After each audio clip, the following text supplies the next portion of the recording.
Hi, good morning and welcome. We're so happy you're here. First, I want everybody to pat themselves on the back for getting up, getting ready, and coming to our church. We're so happy you're here, especially visitors, those of you who are visiting for the first time or the coupleth time. We're so happy to have you. We're honored. And we're honored equally to have everybody who's been here a whole bunch of times. It's great to see everybody's smiling faces today. I'm Mary Beth. My pronouns are she and her. I'd like to take a minute to remind everyone to turn off your mobile devices and silence everything so there's no distractions. I've got some opening words here by Mark Morrison Reed. The central task of the religious community is to unveil the bonds that bind each to all. There is a connectedness, a relationship discovered amid the particulars of our lives, of our own lives, and the lives of others. Once felt, it inspires us to act for justice. It is the church that assures us that we are not struggling for justice on our own, but as members of a larger community. The religious community is essential, for alone our vision is too narrow to see all that must be seen, and our strength too limited to do all that must be done. Together, our vision widens and our strength is renewed.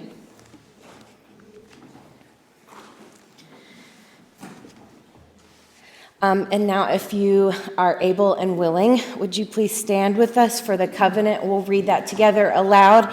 And then if you want to continue standing, after that we'll have our opening hymn, which will be page 121. But I'll say that again after our covenant. Love is the spirit of this church, and service its law. This is our covenant, to dwell together in peace, to seek the truth in love, and to help one another. And again, if Laura and choir will join, we're going to sing We Will Build a Land, page 121.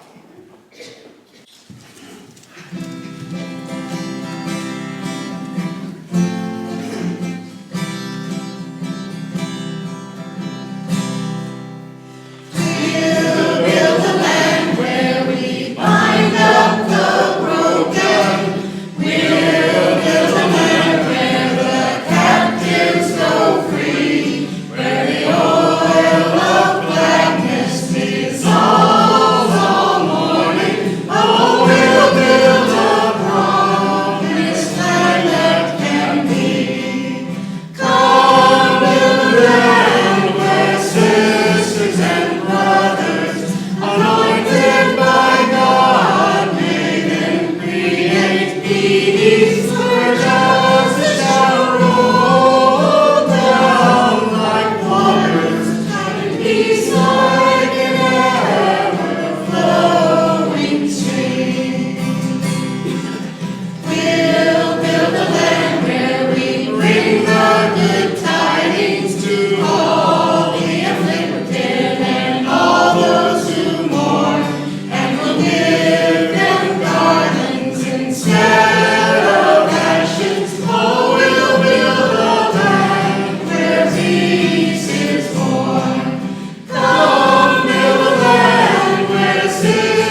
now it's time for our offering. And as I mentioned earlier, we are solely funded by our members, our wonderful, generous members. So whatever you have to give that doesn't hurt, we'd appreciate it. We'll have the ushers come up, and then shortly after that, we'll share some joys and sorrows.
Okay.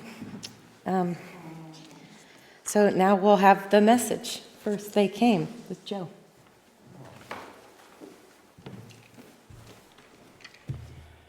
Hi, everyone. Let me zoom back up to the top here.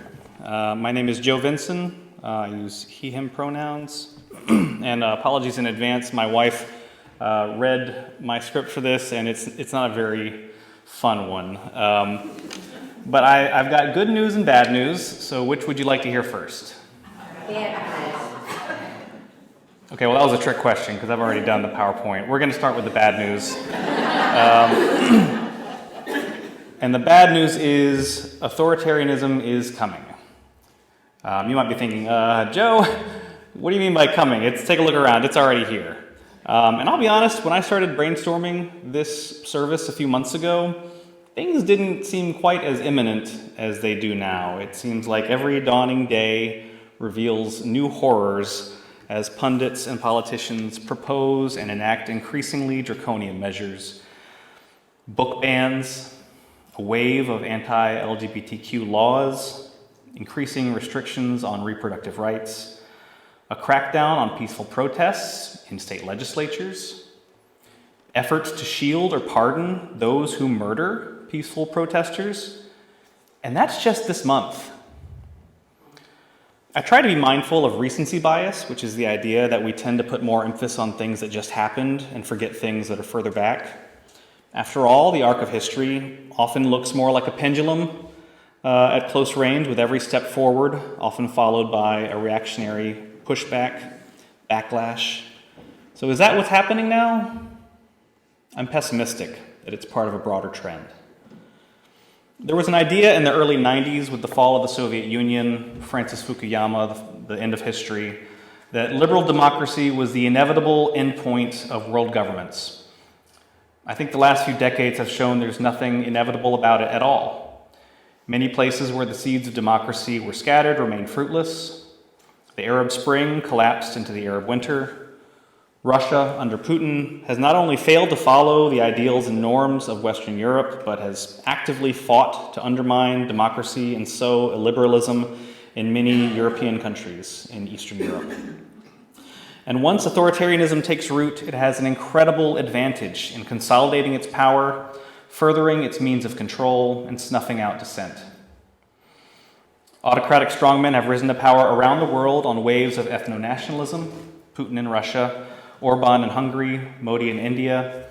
The new Prime Minister of Italy, Giorgia Meloni, is a member of the far-right neo-fascist party Brothers of Italy. In Israel, there was recently a push for judicial reform that would allow the Knesset to override their Supreme Court decisions, removing checks and balances and potentially paving the way for one-party rule. It's alarming to see these trends in other countries. It's even more alarming, personally, to see these autocrats openly admired by American politicians and media personalities here at home. Every week on the nation's most popular political TV show, viewers learn about a new national crisis that demands the iron fist of a strongman. Migrants, caravans are being sent by George Soros.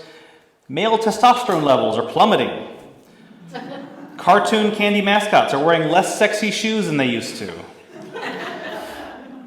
It's easy to laugh at these manufactured panics, but there are legitimate existential threats on the horizon. Sustaining a planet of 8 billion people is a high-wire balancing act that gets more precarious every year, and every expert report shows that climate change will lead to more droughts, dramatic sea level rise, and extreme weather events that will cause major global disruptions and human suffering. We have an economy addicted to profit growth, designed to benefit corporations and shareholders with no thought of sustainability, and deregulated down to the bone at the expense of consumer protections and workers' rights. Millions of Americans are already living paycheck to paycheck, barely able to afford housing, much less save for retirement, while entire industries are racing to replace their workforce with gig economy contractors and AI-powered automation. It feels like we're nearing a crash. And if the COVID-19 pandemic taught us anything, it's that our society is ill-equipped to deal with complicated problems. We respond with pettiness, with tribalism, with conspiracy theories. Critical thinking goes entirely out the window. We do everything we can to deny the problem exists or to kick it a little bit further down the road. We look for scapegoats. And these are similar to the conditions in Europe after World War I that allowed the rise of fascism in Italy, Germany, Spain, and other places where cult of personality populist leaders promised that they alone could fix the problems and restore their countries to an idealized, mythical past. All available evidence indicates that yes, it can happen here. And that's why I'm telling you that authoritarianism is coming. But hey, remember, I said there's good news too. And that is, I'll be fine. I'm going to be fine. I'm a straight, white, cisgender male from a well-to-do family, which if you're able to choose, I highly recommend. I don't have to worry that loving the person I chose to love will be criminalized or that my marriage will be declared invalid. I don't have to worry that I'll be profiled due to the color of my skin or that a chance encounter with law enforcement could turn fatal because of the officer's unconscious biases. I've never had to give my kids the talk. Nobody calls the police or reports me in a Facebook group when I walk through my neighborhood or follows me when I'm shopping in the mall. Nobody gave me suspicious looks on an airplane during the War on Terror. Nobody shouted anti-Asian slurs at me during the pandemic. Blonde-haired, blue-eyed me is never going to be targeted by anti-Semitic hate groups. I'm a citizen by birth who speaks English natively with a fairly standard accent. My gender identity matches the body I got assigned at birth, so I don't experience daily dysphoria. There haven't been 417 bills introduced in legislatures around the country this year alone, hoping to make life harder for me, denying me medical care, associating my mere existence with sexual criminality. There aren't people calling for my eradication and being met by roaring applause as they do so. I've never been in a job where my advancement has been limited due to my sex, where I've been paid less for doing the same jobs as colleagues of the opposite sex, or where I've been subjected to demeaning comments or jokes because of my gender. I don't worry what might be in my drink at parties. I don't feel a need to grip keys between my fingers when I walk through a parking lot after dark. My right to bodily and reproductive autonomy has never been questioned. I don't have any obvious disabilities that would subject me to discrimination or make it difficult to live my day-to-day life. The built environment of my surroundings and the media I consume are all designed for my abilities. I'm neurotypical. I don't get overwhelmed by sensory simulations or by socially complex situations. The reality I perceive is consistent with what most other people perceive. I don't struggle with depression or addiction. My wife and I are both gainfully employed and financially stable. And were that ever to change for some reason, I'm confident we have a social safety net through family and friends that would keep us from becoming unhoused. An unexpected cost like a vehicle repair or a veterinary bill isn't likely to cause a spiral of overdraft fees, of collections fees, of lawyers' fees. Our kids have never wondered if we'll have food to eat. In pretty much every category you can think of, I'm privileged. I am the median target of most corporations, so I'm catered to and reflected in all advertisements. And because I'm the default, most of the time I don't even have to think about the myriad ways in which society has bent itself to my will, flattened itself for my comfort. People like me get to live every day like it's Isaiah 40, every valley raised up, every mountain and hill made low, The rough places made plain. People in my position are so used to being part of the in-group, they actually find themselves annoyed just to be reminded of the existence of the non-default people. People who don't speak English, people who don't conform to gender binaries, people who have the nerve to be impoverished in public. So, when authoritarianism comes, as again it is, the good news is I'll be fine. I'm good. Don't worry about me. But then again, that's what Martin Niemöller thought too. Niemöller was the son of a Lutheran pastor who became a Lutheran pastor himself. He would later say that his early politics were, quote, ultra-conservative. He was a German nationalist who commanded U-boats during World War I and was awarded the Iron Cross. He resigned his commission during the Weimar Republic in disgust, hoping that the return of Kaiser Wilhelm II would come, and he enthusiastically supported the rise of the Nazi Party. He had a personal audience with Hitler in 1932, and in his 1933 autobiography, From U-Boat to Pulpit, he credited Hitler for starting a, quote, national revival. Like many in Germany, he had anti-Semitic views and stated that the persecution of the Jews was a just punishment because they, quote, brought the Christ of God to the cross. Niemöller later felt betrayed by Hitler, who was exerting state control over the Protestant churches. He co-founded the Confessional Church in 1934 in opposition to this, and in 1936 he signed a petition condemning the Arian paragraph that discriminated against Jews who had converted to Protestantism. For these acts of protest, he was arrested in 1937 and imprisoned in the Sachsenhausen and Dachau concentration camps until he was liberated in 1945. After the war, he began making speeches in which he expressed sorrow for not speaking out sooner during Hitler's rise to power. He said, quote, "We preferred to keep silent. We are most certainly not without guilt, and I ask myself over and over again, what would have happened if 14,000 evangelical ministers in the evangelical communities all over Germany had defended the truth with their very lives in the year 1933 or 1934, when there must have been a possibility? If we had said then that it is not just for Hermann Goering to simply throw 100,000 communists into concentration camps to perish." Later he said, quote, "God didn't ask me where I was from 1937 to 1945. He asked me where I was from 1933 to 1937. From 1933 to 1937, I didn't have an answer." Out of these speeches came his famous poem, which I'm sure you've heard before, but I'll read now. "First they came for the communists, and I did not speak out because I was not a communist. Then they came for the trade unionists, and I did not speak out because I was not a trade unionist. Then they came for the Jews, and I did not speak out because I was not a Jew.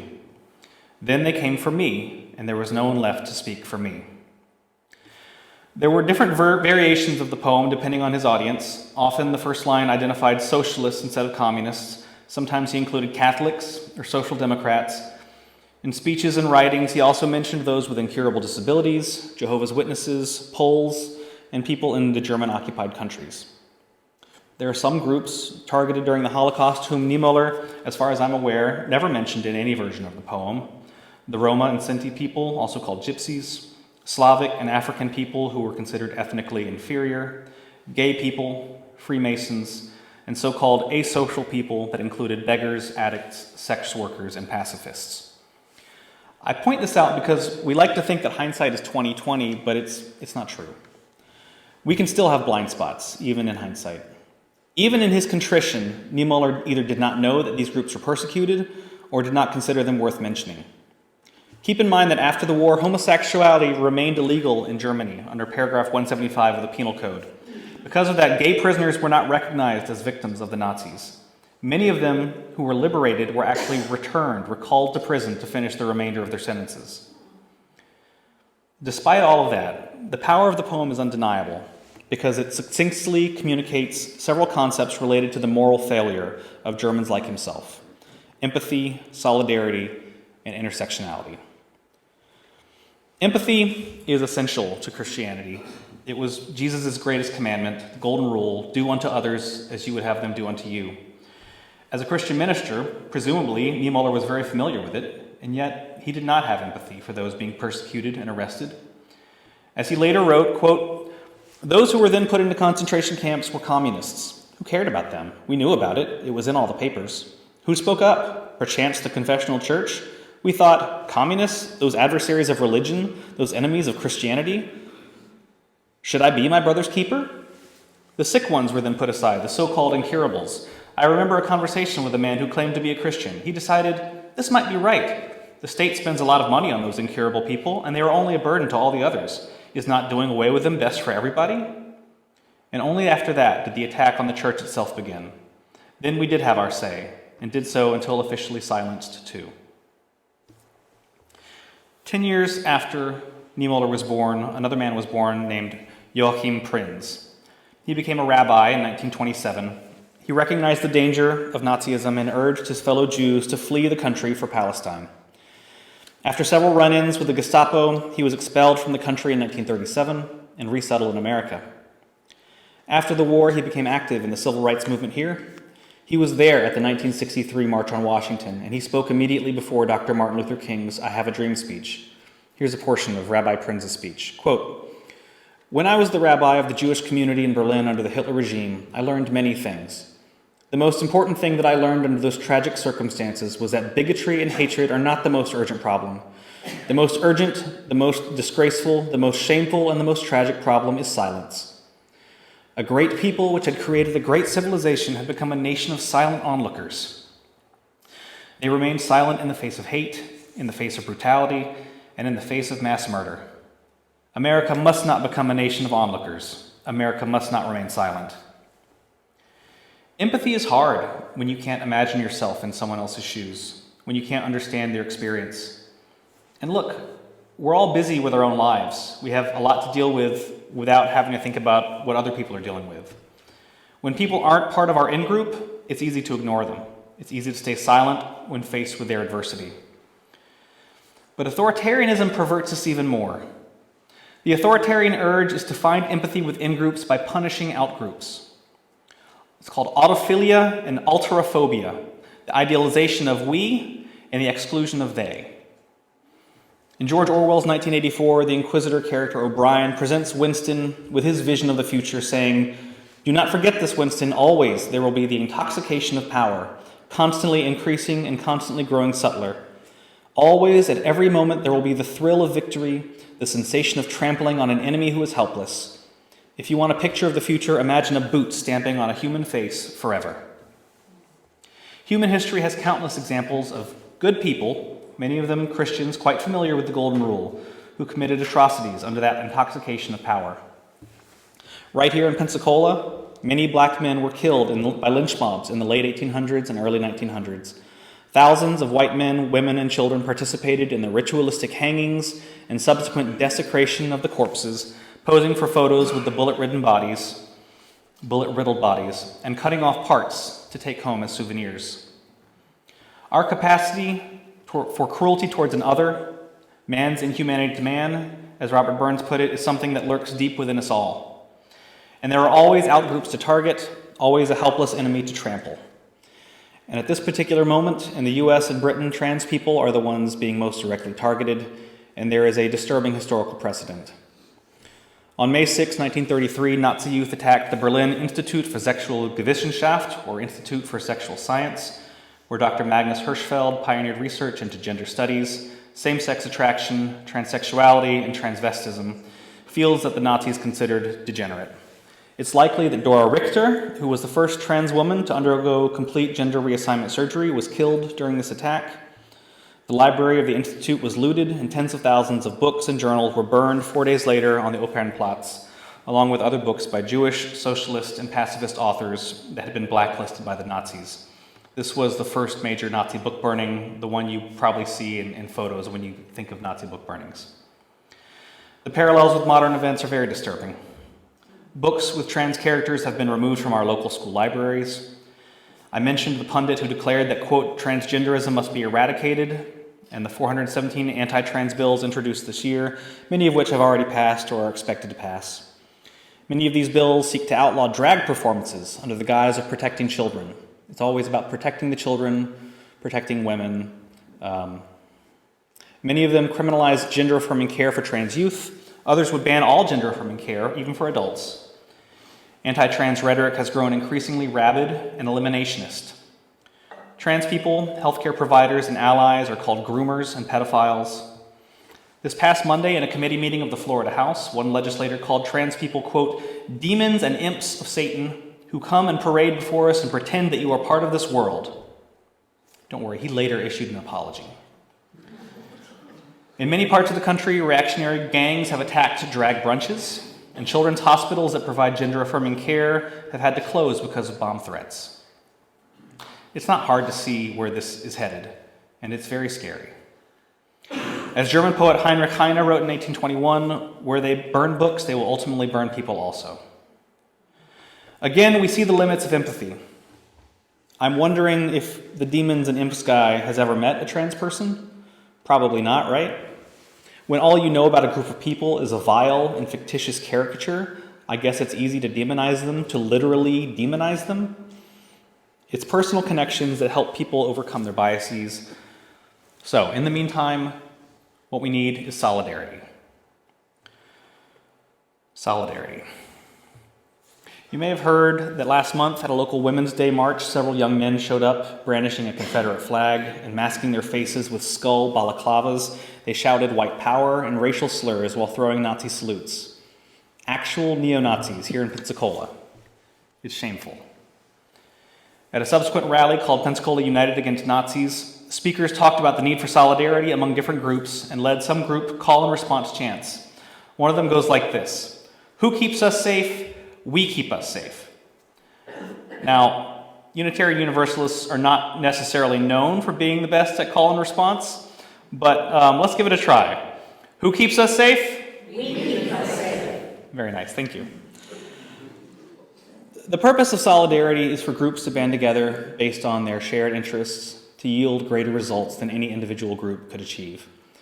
It's most commonly associated with the labor movement, which improved the conditions for workers starting around the 1860s, with great success for most of the next century. Individual labor unions had bargaining and strike power within their respective industries, but what really made them powerful was the potential for a general strike, solidarity action. The idea that workers across multiple industries could cease activity in solidarity with their union brothers and sisters. In the US, general strikes were outlawed by the Taft-Hartley Act of 1947, and the influence of organized labor has weakened dramatically since the 1960s. They are not illegal in many countries, however, and remain very effective. Remember when I mentioned the recent judicial reform effort in Israel? On March 27, the Histadrut Union, which represents 700,000 workers across many fields, including health, transit, and banking, announced they were going to have a general strike in opposition to the proposal. Later that very same day, Benjamin Netanyahu announced he was pausing the judicial reform effort. Solidarity is a powerful tool in opposing systems of oppression, which is part of the 8th principle adapted by some UU congregations. Did y'all know about this? I learned about it when my cousin from Portland came to visit last month. And as you know, our UUCP congregation is not a very large one, but when we band together with other congregations in our area, it makes projects like Just Pensacola possible. We add our voices to those with similar interests and goals, and we get better results. As Dr. Martin Luther King Jr. said, injustice anywhere is a threat to justice everywhere. We are caught in an inescapable network of mutuality, tied in a single garment of destiny. Whatever affects one directly affects all indirectly. All the ways I've described earlier to experience discrimination and marginalization by race, gender, sexuality, class, ability, etc., those systems of oppression depend on isolation. One marginalized group may be a minority, but together they represent a plurality. Now imagine a solidarity action spanning multiple identities, and now we're talking about intersectionality. The term intersectionality was coined by critical race theorist Kimberly Crenshaw in 1989. It describes how systems of privilege and oppression don't just exist in one dimension, they intersect along multiple axes to shape an individual's experience in complex ways. For example, Crenshaw pointed to a 1976 lawsuit in which 5 black female auto workers sued General Motors alleging employment discrimination.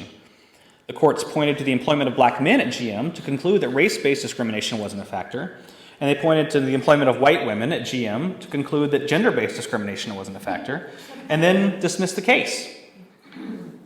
By weighing the vectors of discrimination separately, Crenshaw argues, the courts ignored the possibility of compound discrimination, i.e., the ways in which race and gender intersect as something distinct. Often, these overlapping vectors of privilege and domination can set marginalized people against each other in ways that support the systems of oppression. For example, when you picture the women's suffrage movement, what do you picture? It's all white women, probably. And that's for a reason. Black women were specifically excluded from the 1848 Seneca Falls Convention of white suffragists like Elizabeth Cady Stanton. Decades later, a suffragist named Belle Kearney argued that women's suffrage would counteract the enfranchisement of black men. That was, in her mind, a positive thing, leading to, quote, immediate and durable white supremacy honestly attained. Likewise, when you picture the civil rights movement, the images in your head are probably all black men. Whereas many civil rights leaders were cognizant of the intersection of race and class, they had a blind spot regarding the intersection of race and sex. Many women in the movement experienced sexism and chauvinism from their male colleagues, and the term misogynoir was coined in 2010 to describe the phenomenon of black women experiencing misogyny at the hands of usually black men. Ye, formerly Kanye West, surprised a lot of people when he started espousing baldly anti-Semitic views and hanging out with far-right figures like white supremacist Nick Fuentes. It was a far cry from the man who once made headlines in his astute assessment of race and class dynamics in post-Katrina New Orleans. Yet, one of his recent comments was revealing to me about how he perceives intersectional power dynamics. Talking to Piers Morgan, he said, quote, "I empathize with the straight white male, and part of the reason I empathize with that position is because I know I'm headed to that position. And what position is that? Top power position." To Ye, power exists at the confluence of straightness, whiteness, and maleness, and he's not wrong. And perhaps he sought to compensate for one of those through a performance of anti-Semitism. But it helps to remember two things here. One, systems of oppression should be fought by everyone because they harm everyone. For example, women are hurt by patriarchy, of course, but men are hurt by it as well, through rigid gender roles and expectations that can lead to depression, crime, addiction, and violence. Transphobia is another form of patriarchy because it's based on the same prescriptive gender roles and a desire to control and regulate female or perceived female bodies.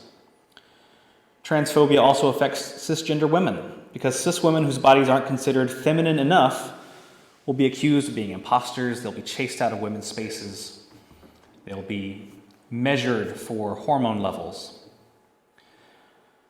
And two, authoritarianism purports to have a big tent when it's gathering power that quickly vanishes once power is secured. Ye's anti-Semitism raised the profile of Nick Fuentes, but Fuentes remains an unapologetic white nationalist who has disgusting views of black people.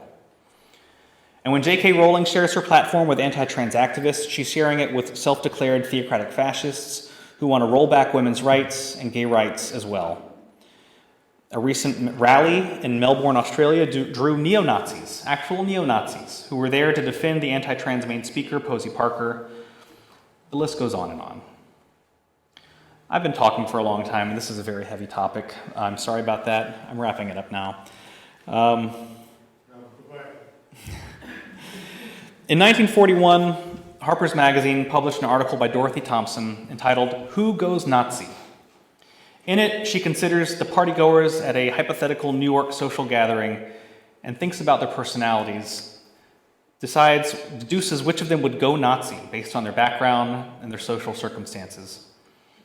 Perhaps you've wondered something similar about yourself. Had you lived in Nazi Germany, would you have concealed refugees or just followed orders?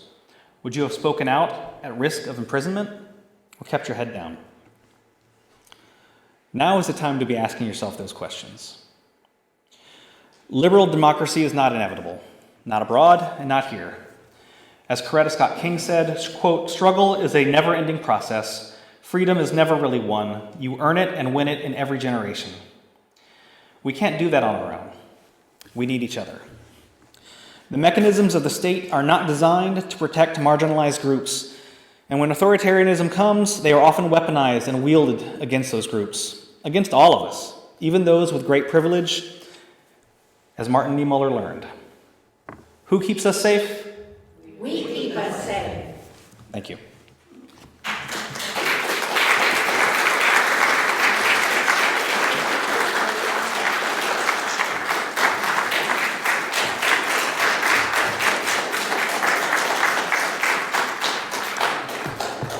Thank you, Joe. Laura and choir, if y'all come up, and if everyone is, or whoever is willing and able to stand, we're going to sing hymn number 169, We Shall Overcome.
Just a bit of closing words, and this is actually responsive. It's you can have a seat if you would like. It's page 579, The Limits of Tyrants. 579. And I'll start. Those who profess to favor freedom and yet deprecate agitation are people who want crops without plowing up the ground. They want rain without thunder like lightning. They want an ocean without awful war and wars. This struggle may be a moral one, or it may be both moral and physical, but it must be a struggle. Power conceives nothing without demand. It never did and never will. Find out what people will submit to, and you will have found out the exact amount of injustice which will be imposed upon them.